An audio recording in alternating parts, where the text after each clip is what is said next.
दोस्तों, कहानी की शुरुआत होती है एक सुपरमार्केट को दिखाते हुए, जहां पर हम एक हैंडसम नौजवान को देखते हैं जिसका नाम था गाय। ये अपनी वाइफ को कॉल करता है जो इससे काफी नाराज थी। गाय से समझाता है कि वह अभी जिस ट्रिप पर गया था वो एंजॉयमेंट के लिए नहीं बल्कि एक बिजनेस ट्रिप थी। साथ ही और भी बहुत सी बातें अपनी वाइफ को समझाने की कोशिश करता है, पर कोई फायदा नहीं होता और इसकी वाइफ कोई भी बात सुने बिना ही फोन कट कर देती है। शॉपिंग खत्म करने के बाद गाय काउंटर के पास पेमेंट करने के लिए जाता है और देखता है कि कैशियर एक आदमी ट्रैम का हिसाब किताब जोड़ रही है। और जब इसे पूरा हिसाब सही से बताया जाता है तो ट्रैम के पास 10 रुपए कम होते हैं। कैशियर 10 रुपए भी देने की जिद करती है और ट्रैम के लाख समझाने पर भी जब वो नहीं मानती तो फिर ट्रैम्प लाइन में खड़े लोगों से 10 रुपए मांगता है, पर कोई भी इसकी मदद नहीं करता और गाय भी चुपचाप खड़ा रहता है। पर तभी एक ओल्ड लेडी पर्स से 10 रुपए निकालकर काउंटर पर रख देती है। ये देखकर ट्रैम्प कहता है कि फरिश्ते उसके इस नेक काम को जरूर याद रखेंगे। इसके बाद ट्रैम्प अपनी पॉकेट से कुछ पैसे निकालकर कैशियर के सामने रख देता है और ओल्ड लेडी के पैसे उन्हें रिटर्न कर देता है। ट्रैम्प एक सिक्का गाय की तरफ भी रख कर कहता है कि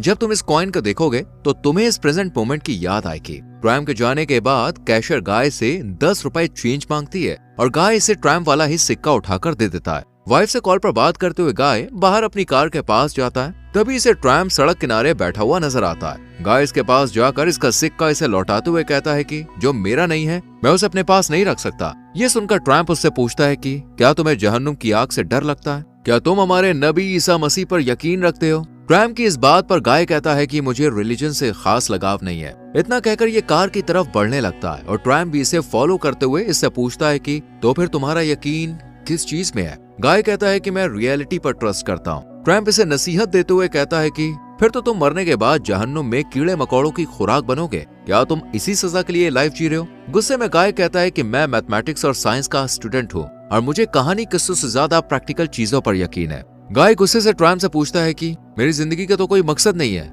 मैं कीड़ों का खाना बनूंगा, पर तुम्हारी जिंदगी किस मोड़ पर जा रही है? तुम्हारा मकसद क्या है? ट्रैम्प गाय का मजाक बनाता है और गाय से समझाता है, देखो तुम ये सब बातें मुझसे क्यों कर रहे हो? मैं साइंटिफिक बातों और रिसर्च पर यकीन करके सबूतों के साथ हर काम करता हूँ, पर खुदा के वजूद से जुड़ा आज तक कोई सबूत नहीं मिला है, इसलिए मुझे खुदा और खुदाई बातों पर यकीन नहीं है। ट्रैम्प इसे कहता है कि हाँ तुम्हें यकीन नहीं है, पर पहले तुम हर किसी चीज पर आंख बंद करके यकीन किया करते थे। ये सुनकर गाय चौंक जाता है और उससे पूछता है, तुम्हें कैसे पता? हम तो पहली बार मिले हैं ना आज। ट्रैम्प बताता है कि मैं पहले भी तुमसे मिला हूँ, भले ही हम 400 साल पहले मिले हो या 200 साल पहले, पर हमारी मुलाकात पहले हो चुकी है और मैं जानता हूँ कि तुम एक समझदार इंसान हो। ये कहकर ट्रैम्प यहाँ से जाने लगता है और गाय इसे ताने कसते हुए कहता है कि तुम आवारा हो और खाली दिमाग में ही ऐसे फितूर पनपते हैं और शायद तुम जल्द ही सही ट्रैक पर लौट आओ। ये सब सुनकर ट्रैम्प का दिमाग घूम जाता है और ये गुस्से में गाय का कॉलर पकड़कर उसके साथ लड़ने झगड़ने लगता है। गाय को समझ नहीं आता कि आखिर ट्रैम्प की प्रॉब्लम क्या है, वो क्यों इसके पीछे पड़ गया है। ट्रैम्प गुस्सा करते हुए रोने लगता है और सर पकड़कर बैठ जाता है। ये देखकर गाय को अपनी कही गई बात पर अफसोस होता है और ये इससे माफी मांगता है। ट्रैम्प कहता है, तुम नहीं जानते इस लम्हे के लिए मैंने कितना वेट किया है। ये बात गाय को काफी अजीब लगती है और इतने में इसकी वाइफ का कॉल आ जाता है, जिसे समझा बुझाकर गाय वापस ट्रैम्प के पास आकर उससे कहता है कि तुम जवान हो, यही मौका है कि तुम अपना फ्यूचर सेट करो, क्योंकि तुम्हारा फ्यूचर तुम्हारे हाथों में है। इस पर ट्रैम्प एक कहावत कहता है कि अगर तुम खुदा को हंसाना या खुश करना चाहते हो तो अपने प्लान्स को खुदा के साथ शेयर करो। खुदा, धर्म, ये सब बातें फिर से गाय को फ्रस्ट्रेट कर देती है और ये ट्रैम्प से खुदा का कोई सबूत मांगता है, जिस पर ट्रैम्प कहता है कि मेरी ईसा मसीह से मुलाकात हुई थी। ये सुनकर गाय हैरान रह जाता है और ट्रैम्प को एक सरफिरा पागल समझने लगता है। ट्रैम्प कहता है कि मैं एक भटका हुआ यहूदी हूँ और एक दिन ईसा मसीह मेरे घर के सामने से गुजर रहे थे। मैंने उनसे कहा लौटते वक्त मेरे घर आराम कर लेना और उन्होंने कहा हाँ मेरा इंतजार करना। इसके बाद से ही ट्रैम्प का यकीन खुदा पर और बढ़ गया, पर इस कहानी को गाय के लिए एडजस्ट कर पाना नामुमकिन हो रहा था, इसलिए ये ट्रैम्प से कहता है कि मैं जल्द ही तुम्हारा झूठ पकड़ लूंगा। और इतना कहकर गाय कार में बैठकर यहाँ से जाने लगता है, पर फिर कार का डोर ओपन करके ट्रैम्प से कहता है कि अगर तुम सच्चे हो तो कोई सबूत दो। इस पर ट्रैम्प कहता है कि मेरे पास ईसा मसीह का कोई कपड़ा, बर्तन या कोई चीज नहीं है, अगर होती भी तो कोई यकीन नहीं करता। वैसे भी 2000 साल तक कोई चीज सही सलामत नहीं रहती है। ट्रैम्प का शांत नेचर गाय को भी यकीन करने पर मजबूर कर देता है और ये ट्रैम्प से कहता है कि खुदा से जुड़ी कोई ऐसी बात बताओ जो इंसान नहीं जानते। ट्रैम्प कहता है क्या बताऊं, वो भी हमारी तरह इंसान थे और जब मैं उनसे मिला तब मैं नहीं जानता था कि भविष्य में वही खुदा बन जाएंगे। गाय की जिद करने पर ट्रैम्प उस दिन का पूरा वाकया बताता है कि उस दिन ईसा मसीह सिपाहियों के साथ मेरे घर के सामने से गुजर रहे थे। दीवार के सहारे टेक लगाना चाहते थे वो, पर मैंने उन्हें रुकने नहीं दिया क्योंकि वो खुद को खुदा का बेटा बताते थे और लोग उनकी बात पर यकीन करने के बजाय उनके साथ बुरा बर्ताव करते थे। इसलिए मैंने भी भगा दिया और वापसी में आराम करने को कहा। ये सुनकर गाय कहता है कि मैं तुम्हें पैसे दूंगा, बस मुझे सच्चाई चाहिए, फिर वो झूठी क्यों न लगे। गाय पूछता है कि क्या तुम्हें ईसा मसीह के साथ ऐसा बर्ताव करने के बाद शर्मिंदगी महसूस नहीं हुई।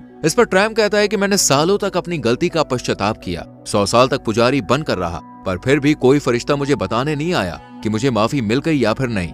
इस बात से ट्रैम्प को काफी बुरा लगता है, बल्कि ये खुदा से नाराज भी हो गया। ये गाय को बताता है कि मैं इन बीते सालों में बहुत से प्रोफेशन में काम कर चुका हूँ कि मुझे खुद भी याद नहीं है। ट्रैम्प खुद को अमर बताता है और कहता है कि अमर इंसान हर किसी का एक्सपीरियंस कर सकता है और अपनी मंजिल, जिंदगी की लास्ट स्टेज तक का सिर्फ इंतजार ही करता रहता है। इस पर गाय कहता है कि हर कोई ऐसा एक्सपीरियंस कर सकता है क्योंकि लाइफ उतनी छोटी नहीं है जितना लोग समझते हैं। लेकिन ट्रैम्प को गाय की बात पर यकीन नहीं होता और ये कहता है कि आम इंसान को हर पल मौत का खौफ सताता रहता है, पर मैं 2000 साल से इस धरती पर हूँ। मुझे लोगों ने मारने की कोशिश की, पर देखो आज मैं जिंदा हूँ। हालांकि ट्रैम्प ने शुरुआत में इस लाइफ से मुक्ति पाने की कोशिश की, 2 हफ्तों तक पेड़ पर उल्टा लटका रहा, गले की हड्डी तक टूट गई, पर वो मरा नहीं। 1945 में नाजियों ने इसे पकड़ लिया। ट्रैम्प को शूट करने की कोशिश की, पर गोली जाम हो गई, गन का बैरल जाम पड़ गया। पर फिर इस घटना की वजह से ट्रैम्प को बहुत जख्म आए, लेकिन वक्त ने सबको हील कर दिया। ट्रैम्प आगे बताता है कि 40 साल पहले मैं पोलैंड से रूस गया था। इन सब बातों के दौरान ट्रैम्प गाय को ताने मारते हुए कहता है कि तुमने तो मुझे 10 रुपए भी नहीं दिए,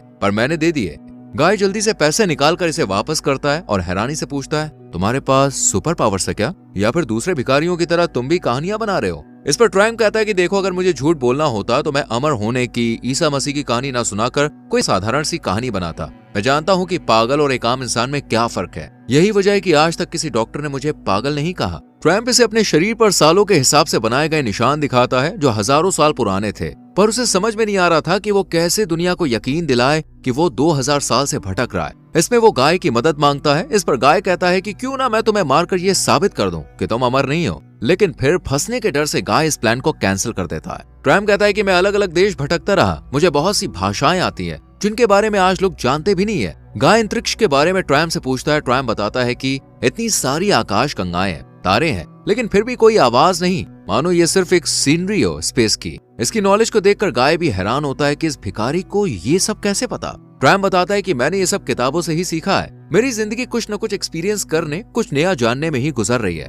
पर मुझे मौत ही नहीं आ रही। गाय को यकीन नहीं होता कि जो ईसा मसीह दुनिया को माफ करने के लिए जाने जाते हैं, उन्होंने ट्रैम्प को धरती पर भटकने का श्राप दिया है। ट्रैम्प कहता है कि ईसा मसीह ने मुझे खुद श्राप नहीं दिया, बल्कि उनके गुस्से से मैंने खुद अपने लिए श्राप लिखा है और खुदा ने उसे सच कर दिया है। और शायद अगर मैं अच्छी बीवी या अमीर बनने का इजहार करता तो ये दुआ भी कबूल हो जाती, पर मैंने ऐसा कुछ नहीं मांगा और इस पूरी जिंदगी में सिर्फ एक साधारण इंसान बनकर रहा। गाय से पूछता है कि क्या 400 साल पहले भी लोग इसी तरह सोचते थे जैसे आज सोचते हैं? इस पर ट्रैम्प कहता है कि इंसान हमेशा से एक जैसा ही रहा है। खुदा आसमान पर बैठा हुआ सबको देखता है और इंसानों की तरह उन्हें जज करता है। इसलिए कहते हैं कि हर इंसान में खुदा है, पर यह भी सच है कि हर इंसान शैतान है। इंसान के पास चॉइस होती है। हर इंसान खुद को दूसरों से कंपेयर करता है और यहीं से लड़ाई झगड़े होने शुरू हो जाते हैं। उसे पता नहीं होता कि वो सही राह पर चल रहा है या फिर गलत राह पर। ये सारी गहरी बातें गाय भी शांति से सुनता रहता है और फिर इसके फोन की घंटी बजती है। गाय अपनी वाइफ का कॉल रिसीव कर उससे माफी मांगता है और बताता है कि वो एक आदमी के साथ है, पर वाइफ को लगता है कि वो किसी लड़की के साथ है, इसलिए ये उसके पास आने लगती है।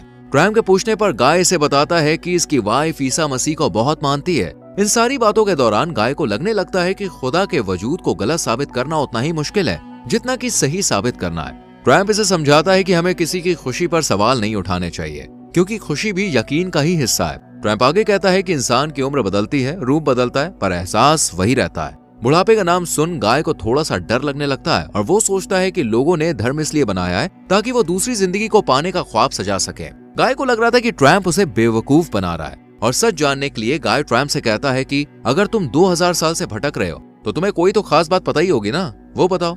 इस पर ट्रैम्प कहता है कि मैंने जिंदगी में कुछ खास नहीं किया। वर्ल्ड वॉर के दौरान मुझे एक पॉलिश फैमिली ने अपने घर में पनाह दी थी, क्योंकि उस दौरान यहूदियों की जान को खतरा था।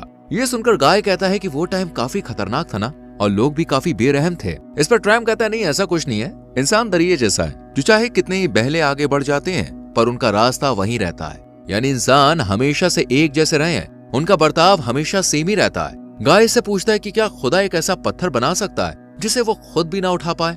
इस पर ट्रैम्प बहुत हंसता है और कहता है कि ये आइडिया तुम्हारे दिमाग से आया और खुदा का आइडिया भी दिमाग नहीं दिया, इसलिए अगर तुम्हारा दिमाग चाहेगा तो खुदा वो पत्थर उठा लेगा। लेकिन गाय को इसकी ये गहराई भरी बातें समझ में नहीं आती और ये पूछता है कि हमारी जिंदगी का मकसद क्या है, मौत के बाद क्या होगा? ये सब सुनकर ट्रैम्प गहरी सांस भरकर कहता है, मैं भी आज तक इन सवालों के जवाब नहीं जान पाया, जबकि मेरे पास तो सालों का वक्त था। लेकिन अगर इंसान खुदा का मखलूक है तो जरूर उसका जन्म लेने का मकसद भी होगा। खुदा मोहब्बत है, अगर जन्नत में जाना है तो खुदा को चुनना पड़ेगा। इतने में गाय की वाइफ यहाँ आ जाती है, जिसे गाय बताता है कि यह आदमी ईसा मसीह से मिला है।